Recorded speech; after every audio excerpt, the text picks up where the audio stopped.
تختلف إريتريا عن غيرها من الدول الأفريقية في كثير من الجوانب، أهمها بطبيعة الحال الخلفية التاريخية التي نشأت عبرها الدولة الإريترية.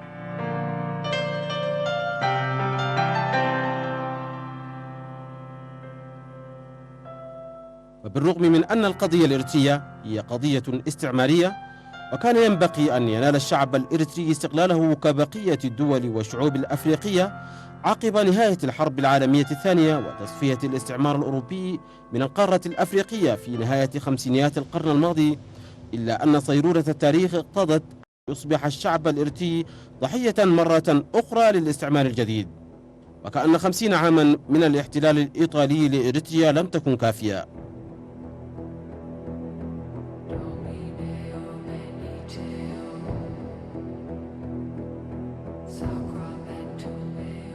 في نهاية الخمسينيات وبداية الستينيات من القرن الماضي كانت الدول الأفريقية تنال استقلالها واحدة تلو الأخرى، سواء كانت مستعمرة إنجليزية أو فرنسية أو إيطالية أو برتقالية أو غيرها. أما بالنسبة لإيطاليا، ورغم اكتمال كل شروط نيل الاستقلال، تقاطعت مصالح القوى الاستعمارية الجديدة والممثلة في السوني مع طموحات الشعب الإريتري في الحرية والانعتاق، فوقفت الولايات المتحدة الأمريكية بكل ثقلها مع نظام الإمبراطور هيلي سلاسي للانقضاض على الصيغة الفيدرالية التي ربطت إريتريا وإثيوبيا أثناء الخمسينيات، وضمت إريتريا قصرا إلى التاج الإمبراطوري الإثيوبي. ولم يخفي وزير الخارجية الأمريكي في تلك الفترة جون فوستر دالاس هذا الموقف المخزي للولايات المتحدة. هذه إريتريا بالنسبة لهم يعني الموقع التأثير الأساسي هو الموقع الجيوسياسي. الموقع الجيوسياسي لإريتريا يعني موقع يجذب الكل، يجذب الأمريكان ويجذب الروس ويجذب الأوروبيين ويجذب الإثيوبيين، ولذلك نجد بأنه إلحاق إريتريا فيدراليا مع إثيوبيا هو فرض ومؤامرة تمت لتحقيق مصالح دولية، وتحديدا مصالح أنغولو ساكسونية بريطانية أمريكية، تضاف إليها طبعا المطامع والأطماع الإمبراطورية الإثيوبية من أيام الإمبراطور منيليك، ومرورا بالإمبراطور يوهنس، وأخيرا بالإمبراطور هيلي سلاسي، اللي هو لعب دور أساسي وفاعل باتجاه أن تربط إريتريا بتاجه الإمبراطوري وفق مسرحية هزلية للأسف تبنتها قوة دولية، وعلى رأسها زي ما كنت بقول الولايات المتحدة الأمريكية. لقد ظلم الشعب الإريتري وانتهكت حقوقه من أجل تحقيق مصالح الولايات المتحدة في منطقة القرن الأفريقي والبحر الأحمر، الأمر الذي دفع الشعب الإريتري إلى حمل السلاح والكفاح من أجل استرداد حقوقه وانتزاع استقلاله بقوة الحديد والنار. الشعب الإريتري ما لجأ إلى خيار الكفاح المسلح إلا بعدما استنفذ كل الوسائل، خاصة الوسائل السلمية. والإثيوبيين من قديم الزمان، من أيام منيليك، نظرتهم كانت موجودة كيف يبتلعوا هذا الموقع الجيوسياسي. الإنجليز نفس الشيء بعد الحرب العالمية الثانية كان هدفهم أن إريتريا هذه تبقى جزء من إثيوبيا، بحيث أن هم يتمكنوا من تحقيق مصالحهم ضمن إطار هذا الجيو بوليتيكا الموجود. الأمريكان نفس الشيء، الروس أو السوفيت نفس الشيء، كان الهدف هو أن هذا الموقع الجيوسياسي يكون ضمن دائرة المراقبة الشديدة بالنسبة لهم. وطوال مسيرة 30 عاما من الكفاح المسلح، وقف الشعب الإريتري وحيدا يقارع أعداءه بإرادة فولاذية ودون دعم أو نصير، على خلاف حركات التحرر سواء في الدول الأفريقية أو في بقية مناطق العالم الأخرى، والتي استفادت من وجود قطبين وقوتين عظميين على الساحة الدولية، وترتمي في أحضان هذا القطب إذا كان القطب الآخر يناصبها العداء، وتفعل حركات أخرى العكس لذلك.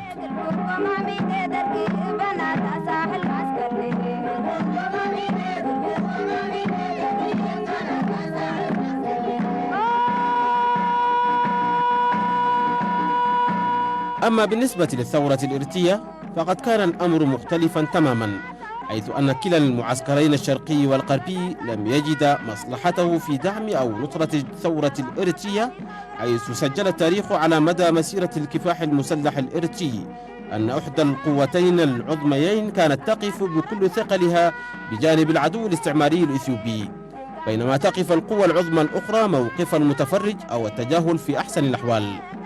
حدث ذلك عندما دعمت الولايات المتحدة الأمريكية نظام الإمبراطور هيلا سلاسي في الفترة من بداية الستينيات وحتى منتصف السبعينيات، وزودته بكل ما تستطيع من أسلحة وعتاد للقضاء على الثورة الإريترية وتجفيه في مياه البحر للقضاء على الأسماك بحسب توصيف الإمبراطور هيلا سلاسي.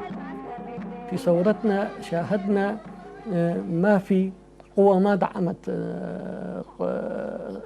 النظام الإثيوبي، معسكر الاشتراكي كله والمعسكر الغربي كله، الأصدقاء المختلفين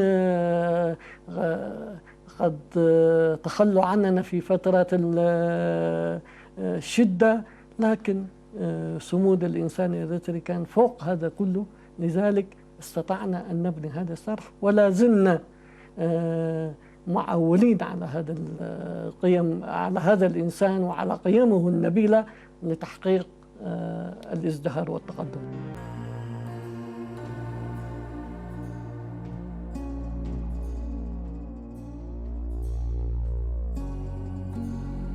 وعندما أطاح العسكر بقيادة العقيد منغستو هايلا ماريام بنظام الإمبراطور ورفعوا الشعارات الماركسية، وجدوا كل الدعم والمساندة من المعسكر الشرقي ممثلا في الاتحاد السوفيتي وأعوانه، بينما وقفت الولايات المتحدة موقف المتفرج، والشعب الإريتري وثورته يتعرضان لهجمة شرسة تجسدت في تجريد الحملات العسكرية المتتالية طوال نهاية السبعينيات وحتى منتصف الثمانينيات.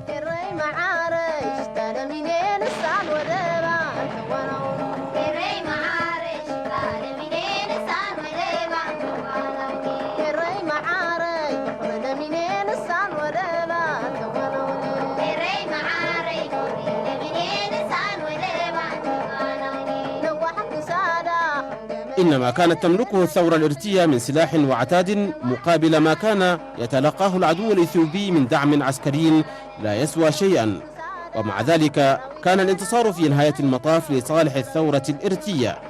فهل حدثت معجزة قلبت موازين القوى، أم أن هناك أسرار ومعايير غير مادية تحدد المعنى الحقيقي لمفهوم القوة والضعف؟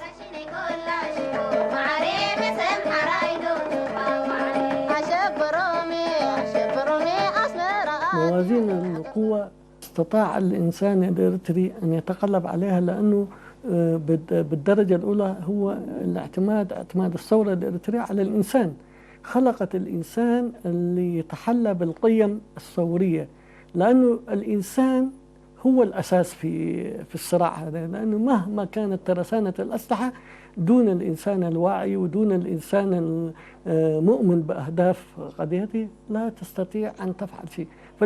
فالإنسان الإريتري كان مجسدا لهذه الأشياء، لهذه القيم الجبارة، فعبر هذه القيم الجبارة استطاع أن يتغلب على كل اختلالات الموازين اللي كانت موجودة، بل تفوق عليها وقدر أن يستطيع أن يلهم الآخرين.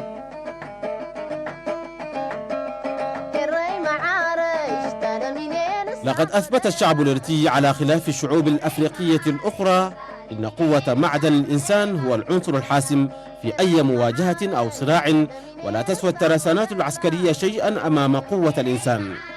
وتبلورت قوة الإنسان الإريتري في عدة قيم ومفاهيم تراكمت وتعززت خلال أكثر من قرن من الزمان، بدءا من مواجهة الاحتلال الإيطالي ثم الإنجليزي فالإثيوبي على التوالي.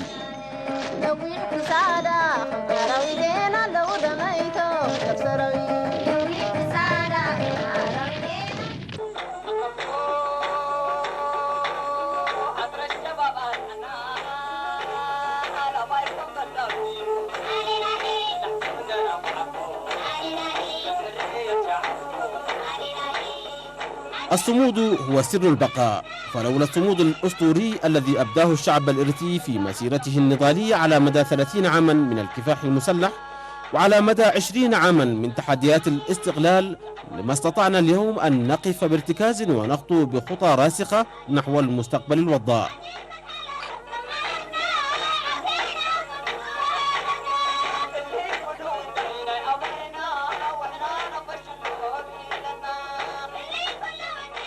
بصمودنا استطعنا أن نحرر بلدنا، بصمودنا استطعنا أن نبني بلدنا، بصمودنا الآن شارعين في التعمير لوطننا. فالصمود بالنسبة لنا قيمة كبيرة تداهي يعني قيمة الهوية الإريترية. الهوية الإريترية دائما مرتبطة بالصمود والتحدي، التمسك بالأرض.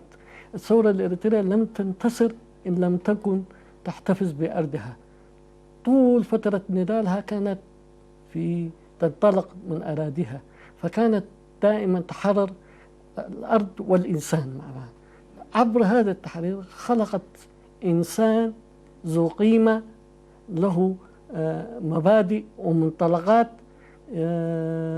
لا تستطيع أن تخترقه أي قيم أخرى تدلله عن القيم الأساسية.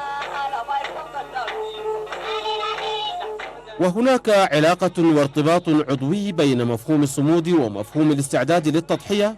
فالتضحية من أجل الأهداف والمبادئ ورفض الخنوع والذل والهوان هي المعادلة التي تعطي معنى لمفهوم الصمود.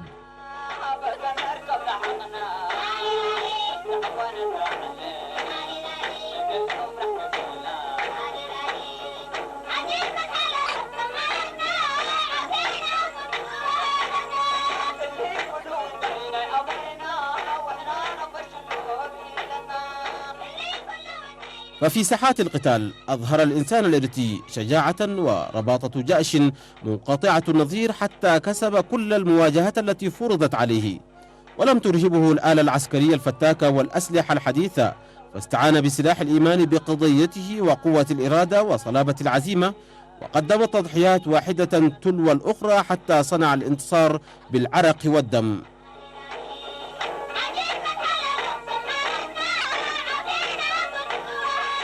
دائما كانوا الإريتريين واثقين من انتصارهم، واثقين من تقلبهم على هذه المؤامرات مهما كانت التضحيات، لأن عدالة قضيتهم وشرعية قضيتهم وقانونية قضيتهم كانت واضحة ومؤمنين بها إيمان مطلق. حتى الاتحاد الفدرالي كان منطلق لبعد قانوني للقضية الإريترية. الإثيوبيين لم يستطيعوا أن يسقطوا هذه الحجة القانونية، وأصبحت الحجة هذه تقارعهم إلى أن تم التحرير كامل تراب الوطن الإريتري عبر تدافر الجهد وحشد الإمكانيات الإريترية. الإريتريين دون صديق ودون معاون حققوا كل ما كانوا يحلموا به في الفترة الأولى.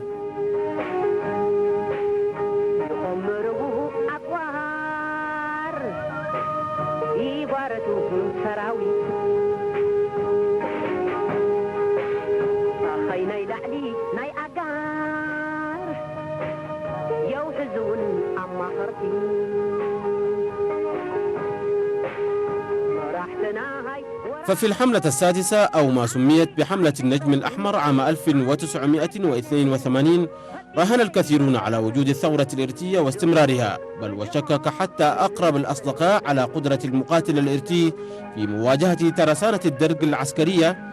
وبدأ آخرون يناقشون سيناريوهات ما بعد القضاء على الثورة الإريترية، كما شرع الأعداء في إجراء الاستعدادات المبكرة للاحتفال بهزيمة الثورة الإريترية. ولكن كل ذلك كان مجرد تمنيات وأضغاث أحلام في وجهة نظر المقاتل الإريتري.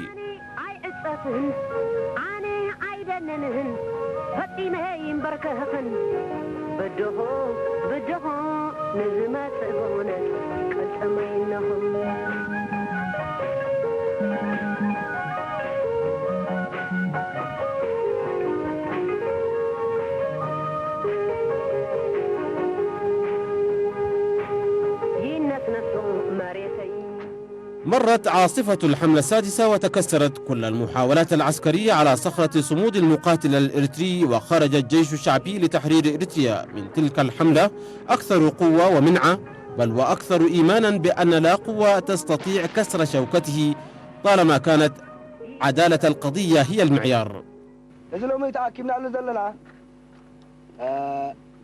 جنبار لا دو إزي قبرناتو سلازغونه أبز قبرناتو قا كلاتنا أبتناتو حمد به نمكفالي تتأكدنا زلنا مالك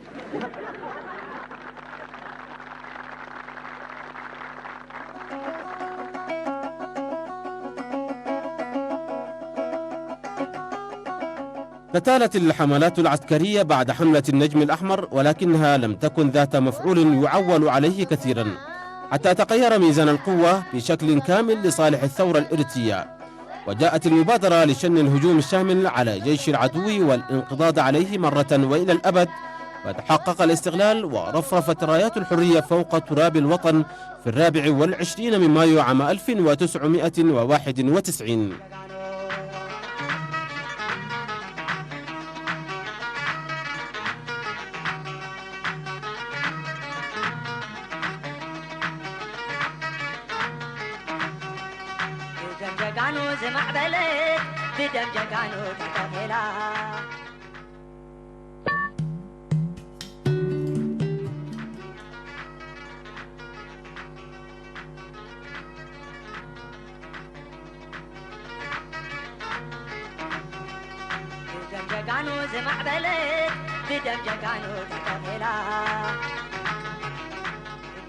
في خريف عام 1998 شن نظام الوياني غزوه السافر على حرمة الأراضي الإريترية، فجربت إرادة الصمود لدى المقاتل الإريتري مرة أخرى. لقد راهن الذين لا يعرفون حقيقة الشعب الإريتري على بقاء إريتريا دولة مستقلة بعد أن تبجح رموز الوياني معلنين أنهم سيفرضون سيطرتهم على إريتريا في غضون ساعات. والصمود الأسطوري والاستعداد للتضحية كان هو العنصر الحاسم في معركة الوياني ضد الشعب الإريتري، فانتصرت إرادة الإنسان على ترسانات الأسلحة التي جلبها الوياني بمليارات الدولارات. وهكذا ظلت قيمة الصمود أمام العواصف إحدى القيم الهامة التي تميز الشعب الإريتري عن غيره من الشعوب.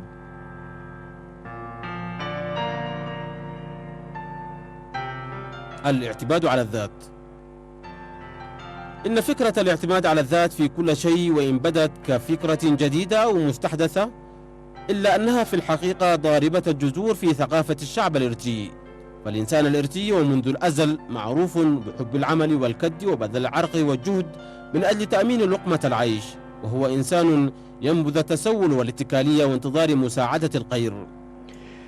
أيضا في هذه الفترة الهم الإريتري كان موجود اللي هو الاعتماد على الذات.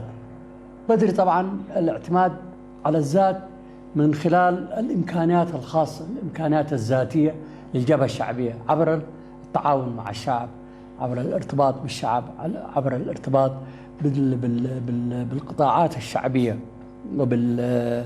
وبالاتحادات الجماهيرية، بحيث أنه الجبهة الشعبية تعتمد على نفسها في التسليح من خلال ما تنتزعه من الإثيوبيين، الاعتماد على الذات من خلال القيام بمشاريع زراعية ومشاريع تنموية، شق الطرقات، بناء مدارس، بناء مستشفيات، وهذه كلها كانت من إمكانيات ذاتية دون أن يكون في هناك اعتماد على الخارج أو على مساعدات أو على دعم خارجي، بقدر ما كان هو التركيز على إنجاح برامج الاعتماد على الذات. فالسلاح الذي يستخدمه المقاتل لم يأتي هبة من أحد، ولم يتم شراؤه من الأسواق، بل تم انتزاعه من العدو أو تم إعادة تشغيله في ورش الصيانة التي أنشئت في القاعدة الخلفية للثورة. كما إن الأغذية والمؤن التي يعتمد عليها المقاتل هي من مصادر محلية يقدمها الشعب الإريتري في الأراضي المحررة أو شبه المحررة، أو يرسلها المهاجرون الإريتريون من الخارج. كان النجاح كان في الاعتماد على الذات، يعني التسليح بتاع الجبهة الشعبية ما حدث. ربما قد يكون في بعض المساعدات أنا أقولها مساعدات يتيمة من بعض الأطراف، خاصة في الآونة الأخيرة بعد الثمانينات. شوية أسلحة، شوية ما بعرف من العراق، شوية أسلحة، شوية ذخائر من سوريا، شوية ذخائر من السودان. الشيء الأساسي، العتاد الأساسي للجبهة الشعبية هو كان مما تسلبه من العدو. يعني كل الدبابات هذه تقريبا 100% من الدبابات اللي سلبت واللي استخدمها الجيش الشعبية كانت الدبابات إثيوبية استولى عليها المقاتل بجهده بعرقه باستيلاءه عليها. كافة المدافع، مدافع 122 120 130، مدافع الهاوزر الثقيلة، مدافع 120 الهاون، الرشاشات الثقيلة، مضادات الطيران، الصواريخ المضادة للدبابات وللمدرعات، كل هذه كانت إمكانيات استولت عليها الجبهة الشعبية من خلال تقديمها لتضحيات والاستيلاء على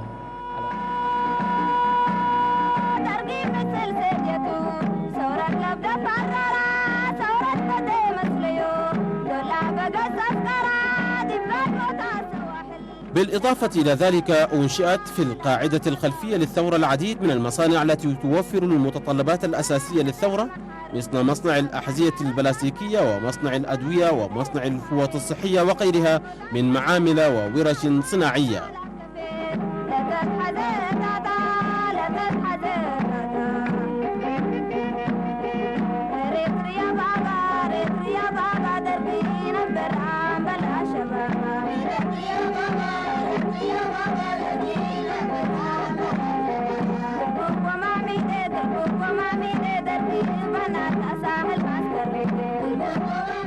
بعد التحرير أيضا واصل الشعب الإريتري نهج الاعتماد على الذات في جميع التحديات التي واجهته في مسيرة بناء الدولة، وتأكيدا لاستغلالية القرار السياسي وردءا لأي تأثيرات خارجية على مسيرة التنمية. أعلنت الحكومة الإريترية في وقت مبكر أنها غير راغبة في وجود المنظمات الإغاثية أو ما يطلق عليها اسم المنظمات الإنسانية، التي أثبتت التجربة في الكثير من البلدان أنها منظمات غير مفيدة، وأن مدارها أكثر بكثير من المساعدات الرمزية التي تقدمها.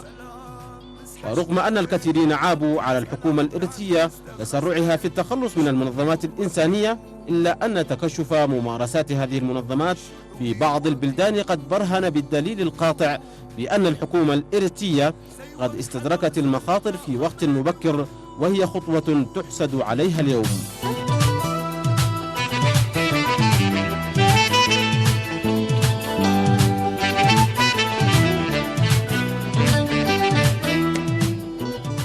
إن تطبيق شعار الاعتماد على الذات يكاد اليوم يشمل كل مجالات التنمية الوطنية، فمن خلال الاعتماد على الإمكانات والموارد المحلية تم رصف وشق الطرقات وسفلتتها، ومن خلال الاعتماد على الذات تم صيانة الموانئ وبناء المطارات وإعادة ترميم السكك الحديدية، ومن خلال الاعتماد على الذات يجري تنمية القطاع الزراعي وقطاع الثروة السمكية وغيرها من القطاعات.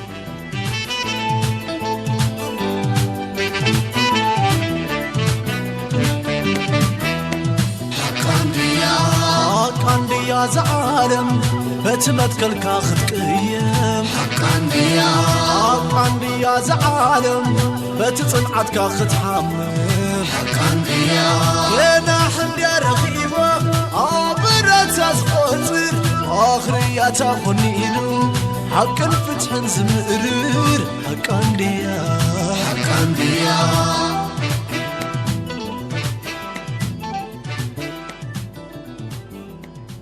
ومما لا شك فيه أن التجربة المتراكمة حتى الآن ستسهم في دفع مسيرة المستقبل بوتيرة أسرع. زيدن الفتر كم عسما حزن كم زي لمدت شارينا اليقظة والفندي خوينوا لك كم تعمل لنا شعز دقم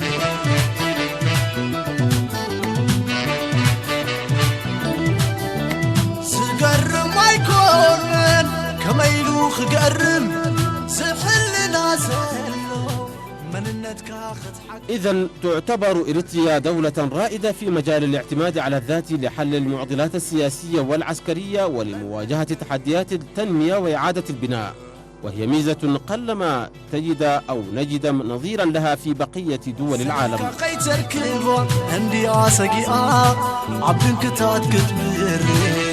سلم زين الكماخا يرعد عندي وزنقحه بزاز وزنابر بصنعة روز السبحة. سلم زين الكماخا يرعد عندي وزنقحه بزاز وزنابر بصنعة روز السبحة. عشان لا تحري بصبح زي قدس كينو تخلصو وحسنا زي دسس بخير دا يكونن كم هصان زي طبر كم قطي شامبقو قلطيفو زي سبر. عيال درخيتك نسكم تاسل زناوتو ناي صبح حماق عبرنت إلى انديات قلتو بوزوحات عسركا بتن خي شعبها ممهرا كتقتل أخاها بكوي حسان.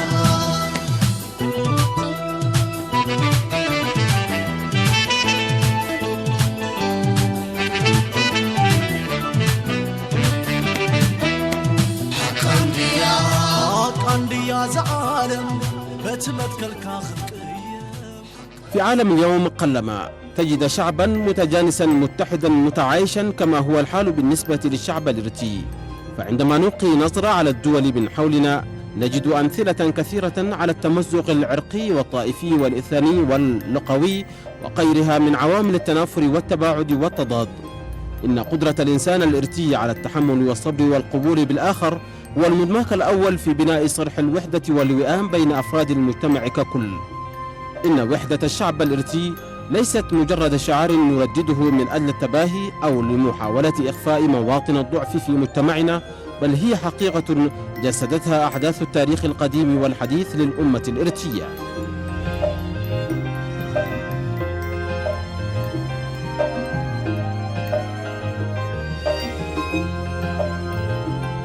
ففي فترة الأربعينيات والخمسينيات من القرن الماضي حاولت الإدارة البريطانية ومن خلفها حزب الإنترنت العميل شق صفوف الشعب الإريتري واستقطابه عموديا ليتسنى لهم خلق هوة بين المسلمين والمسيحيين أو بين سكان المنخفضات والمرتفعات. لكن يبدو أن أصحاب هذه المؤامرة الدنيئة لم يقرأوا تاريخ هذا الشعب جيدا، بل لم يقرأوه على الإطلاق. فبرغم حداثة التجربة وقلة الخبرة للوطنيين الإريتريين في تلك المرحلة المبكرة للعمل السياسي الإريتري، إلا أنهم انبروا بقوة لمواجهة مؤامرة التقسيم من خلال المزيد من التلاحم والتعاضد في صف وطني أفشل مكائد الأعداء وبدد أحلامهم وتمنياتهم. هناك مثل إريتري يقول إن العدو قبي دائما، وهذا القباء تجسد في إصرار العدو الإثيوبي على تكرار نفس محاولة تقسيم الشعب الإريتري التي جربها في الأربعينيات والخمسينيات ولم تنجح، مرات ومرات خلال الستينيات والسبعينيات والثمانينيات.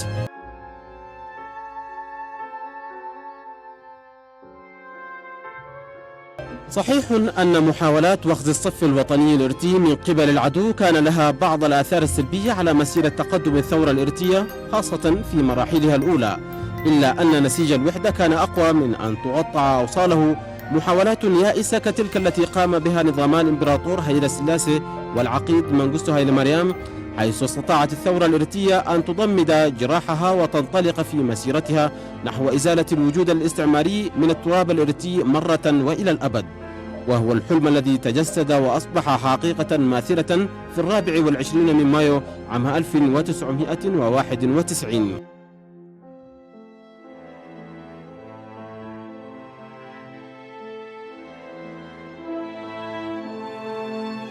المدهش بل المضحك أن نظام الوياني وبعد فشل غزوه السافر للأراضي الإريترية خلال حربه العدوانية في العام 1998 وحتى العام 2000 لجأ إلى أسلوب شق الصف الوطني الإريتري عبر استخدام أدوات دعائية عفى عنها الزمن وتجاوزها. وعندما استدرك الوياني أن محاولته لشق الصف الوطني الإريتري لم تعد مجدية، ابتكر حيلة جديدة تمثلت في محاولته لدق إسفين بين الشعب الإريتري وحكومته، على افتراض أن الحكومة هي من يقف وراء الوحدة القوية للشعب الإريتري. مرة أخرى ارتكب الوياني نفس الخطأ، لأنه لم ولن يدرك، بل هو أعجز من أن يفهم بأن وحدة الشعب الإريتري هي وحدة الدم في الجسد الواحد.